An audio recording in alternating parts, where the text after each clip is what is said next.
Hello बच्चों, ये MCom entrance Allahabad university और बीएचयू का मैं नया वीडियो आपको बनाने जा रहा हूँ, जिसमें मैंने आपको अकाउंट के बारे में पढ़ाया था। अकाउंटिंग कंसेप्ट, कन्वेंशन और अकाउंटिंग स्टैंडर्ड मैंने आपको बता दिया था। कई बार सवाल पूछा था कि what are the nature of accounting. Accounting के नेचर से क्वेश्चन आपसे पूछे जाते हैं।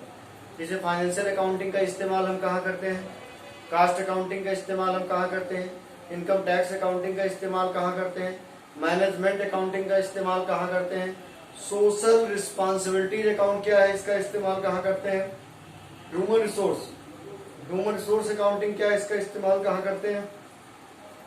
तो काफी सवाल आपके बीएचयू और इलाहाबाद यूनिवर्सिटी में पूछे गए हैं। इस वजह से आज हम आपको छोटा सा वीडियो बना रहे हैं, जिसमें नेचर या टाइप्स ऑफ अकाउंटिंग के बारे में बात करेंगे। तो अकाउंटिंग के जो नेचर्स होते हैं, कई नेचर्स हैं। जैसे फाइनेंशियल अकाउंटिंग है। फाइनेंशियल अकाउंटिंग आपसे पूछा था, फाइनेंशियल अकाउंटिंग ये सबसे बड़ा अकाउंटिंग होता है बेटे, और ऐसी जगहों पर इसका यूज होता है।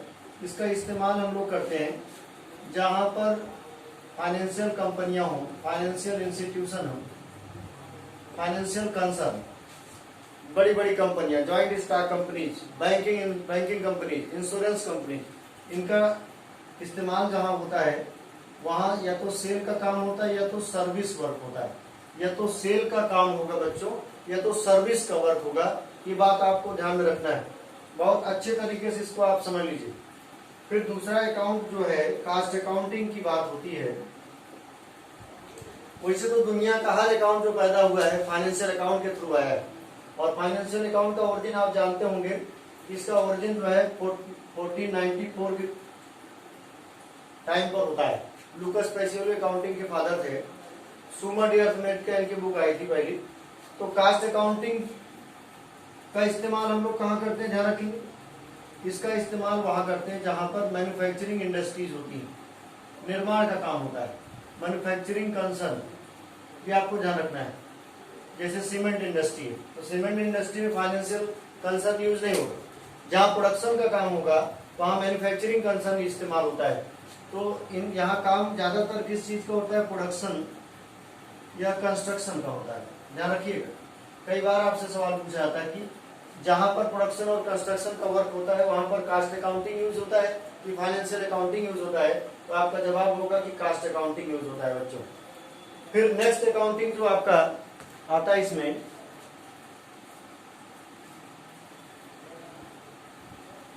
तीसरा अकाउंटिंग जब हम लोग पढ़ेंगे, मैनेजमेंट अकाउंटिंग। मैनेजमेंट अकाउंटिंग, तो मैनेजमेंट अकाउंटिंग का यूज हम कहाँ करते हैं, ऑर्गेनाइजेशन वगैरह जो होते हैं, जहां पर बड़े बड़े संगठन हैं, इनका मैनेजमेंट लेवल चेक करने के लिए मैनेजमेंट की पॉलिसी क्या है, प्लान क्या है, प्रोसीजर क्या है, इस बात को पता लगाने के लिए मैनेजमेंट लेवल पर किसी संगठन में, किसी ऑर्गेनाइजेशन में मैनेजमेंट अकाउंटिंग का इस्तेमाल किया था बच्चों। ये बात आपको ध्यान रखना है। अच्छा, आपसे सवाल पूछा था कि मैनेजमेंट अकाउंटिंग किस अकाउंटिंग का पार्ट है, financial accounting, cost accounting, social responsibility account, none of these. तो आंसर होगा कास्ट अकाउंटिंग का पार्ट है। अगर कोई आपसे पूछा करे कि मैनेजमेंट अकाउंटिंग कहाँ से पैदा होता है, ये कास्ट अकाउंटिंग का पार्ट माना जाता है। ये आपको ध्यान में रखना है। तो सवाल ये आपका तीसरा अकाउंटिंग का हो गया। और चौथा अकाउंट हम आपको बताने जा रहे हैं नेचर ऑफ अकाउंटिंग में। चौथा अकाउंटिंग आपका होगा इनकम टैक्स अकाउंटिंग। चौथा अकाउंटिंग आपका होगा income tax accounting. Income tax accounting, income tax accounting जब भी आप कभी अकाउंटिंग स्टैंडर्ड 22 पढ़ेंगे, तो अकाउंटिंग स्टैंडर्ड 22 में आप पढ़ेंगे कि income tax act, third year में आपने पढ़ा था, इनकम टैक्स एक्ट 1961 में पूरी तरीके से एक आदमी इंडिविजुअल के ऊपर टैक्स कैसे रखे, उसका क्या टैक्स अकाउंट है, हिंदू अनडिवाइडेड फैमिली का क्या टैक्स अकाउंटिंग है, फर्म और कंपनियों का क्या टैक्स अकाउंटिंग है, ये चीज आप पढ़ेंगे। इनकम टैक्स अकाउंटिंग में डायरेक्ट टैक्स के रूप में जब आप पढ़ते हैं इसको डायरेक्ट टैक्स अकाउंटिंग के भी कहा जाता है। तो आपको ध्यान रखना है, पूरा इनकम टैक्स एक्ट में आप इसको पढ़ लेते हैं। ये चौथा अकाउंटिंग आपका हो गया। इसी तरीके से आपका पांचवा अकाउंटिंग होता है, पांचवा accounting social responsibility account. Social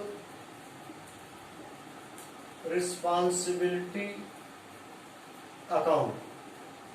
social responsibility account में हम लोग क्या देखते हैं बच्चे, कि गवर्नमेंट देखती है कि गवर्नमेंट में समाज के कल्याण के लिए सोशल एडवांटेज या सोशल वेलफेयर, समाज के कल्याण में बहुत काम होता है, जैसे रोड का डेवलपमेंट, जैसे स्कूल कॉलेज हॉस्पिटल का डेवलपमेंट। सामाजिक कल्याण को बढ़ावा देने के लिए सरकार जो पैसा खर्च करती है उसके लिए भी अकाउंट बनाया गया, सोशल रिस्पॉन्सिबिलिटी अकाउंट, सामाजिक उत्तरदायित्व लेखांकन। इसको भी आपको ध्यान में रखना है, इसका भी इस्तेमाल होगा। ये अगर आप कह सकते हैं it is part of government accounting, part of government accounting, क्योंकि गवर्नमेंट अकाउंटिंग आप जानते हैं उसी का एक पार्ट होता है। फिर आपको ध्यान में रखना है नेक्स्ट अकाउंटिंग होता है मॉनेटरी इन्फ्लेशन अकाउंटिंग। इन्फ्लेशन कहा जाता है इसको, मॉनेटरी इन्फ्लेशन अकाउंटिंग। मुद्रास्फीति आप जानते होंगे कि बाजार में जब किसी वस्तु का दाम बढ़ जाता है, यानी जब महंगाई आ जाती है, जब भी महंगाई आती है, मॉनेटरी इन्फ्लेशन सिचुएशन क्या होता है, जब बाजार में महंगाई हो तो समझ लीजिए इन्फ्लेशन। तो इस इन्फ्लेशन को रिकॉर्ड करने के लिए कि चीजों की प्राइस किस लेवल पर जा रही है, उससे प्रोड्यूसर को कितना फायदा हो रहा है, कस्टमर को कितना नुकसान हो रहा है, इसके लिए भारत में मॉनेटरी इन्फ्लेशन अकाउंट डेवलप किया गया बच्चों। तो ये भी एक अकाउंटिंग का पार्ट माना जाता है, मॉनेटरी इन्फ्लेशन अकाउंटिंग। ये आपका इन्फ्लेशन अकाउंटिंग के नाम से भी जाना जाता है। ये आपका 6 नंबर का अकाउंटिंग था। इसके बाद हम लोग देखेंगे 7वां human resource accounting. Human resource accounting, मानव संसाधन लेखांकन। ह्यूमन रिसोर्स अकाउंटिंग जो होता है इसका इस्तेमाल हम लोग करते हैं केवल और केवल एचआर के लिए। मैनेजमेंट में एक प्लान होता है एचआर। एचआर मतलब ह्यूमन रिसोर्स। आप देखते होंगे टॉप लेवल के मैनेजमेंट, मिडिल लेवल और लोअर लेवल, इस पे जितने एम्प्लॉय वर्क करते हैं, किसी ऑर्गेनाइजेशन पे जितने भी एम्प्लॉय यहाँ पर वर्क कर रहे हैं, इन एम्प्लॉयों की सैलरी क्या है, लाइफ लिविंग स्टेटस क्या है, कंपनियों ने इनको क्या सुविधाएं दिया है, कंपनी इनसे कौन सा वर्क लेती है, इसके लिए इंडिया में डेवलप किया जा रहा है ह्यूमन रिसोर्स अकाउंटिंग। हालांकि अभी ये प्रचलन में बहुत ज्यादा नहीं, इसका बहुत ज्यादा इस्तेमाल नहीं होता है, ये बात होती है। तो ह्यूमन रिसोर्स अकाउंटिंग या मानव संसाधन लेखांकन का इस्तेमाल यहाँ पर करते हैं। और अभी मैंने आपको सोशल रिस्पॉन्सिबिलिटी अकाउंट पढ़ा था, जो किसका पार्ट माना जाता है, गवर्नमेंट अकाउंटिंग का। तो आप अलग से गवर्नमेंट अकाउंटिंग भी देख सकते हैं, पढ़ सकते हैं। गवर्नमेंट अकाउंटिंग भी आप पढ़ सकते हैं। गवर्नमेंट अकाउंटिंग का इस्तेमाल आप देखते होंगे, चाहे सेंट्रल गवर्नमेंट हो, चाहे स्टेट गवर्नमेंट हो और चाहे लोकल गवर्नमेंट हो। इनका जो भी बजट होता है, budget, income, expenditure, central government ने कहाँ पैसा खर्च किया, स्टेट गवर्नमेंट का इनकम का साधन क्या है, खर्चों का साधन क्या है, नगर निगम या लोकल गवर्नमेंट की बात आती है। तो इस लेवल पर आपको ध्यान रखना है, आपको पढ़ना पड़ता है, गवर्नमेंट अकाउंटिंग की बात आपके सामने आती है।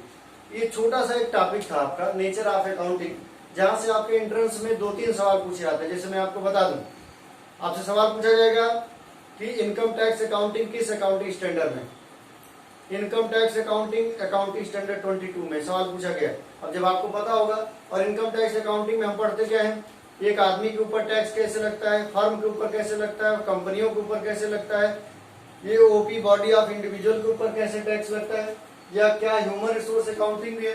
पूछा जाता है कि top level, middle level, lower level के एम्प्लॉइयों पर का अकाउंटिंग ट्रीटमेंट हम कहाँ करेंगे। ऑप्शन दे देगा, social responsibility account, human resource account, financial account, income tax account. तो आपका आंसर होगा ह्यूमन रिसोर्स। या समाज में विकास के लिए, समाज का रोड बनाना, समाज के लिए सड़क बनाना, समाज के लिए स्कूल, कॉलेज, हॉस्पिटल का निर्माण करवाना, इस पर सरकार जो पैसा खर्च करती है उसका रिकॉर्डिंग किस अकाउंट में किया जाता है, तो उसकी रिकॉर्डिंग जो होती है सोशल रिस्पॉन्सिबिलिटी अकाउंट में होती है। एक छोटा सा वीडियो मैंने आपको दिया, इसको आप आज के लिए पढ़ लीजिए कि बाकी कल वीडियो हम अपलोड करेंगे। जय हिंद, जय भारत।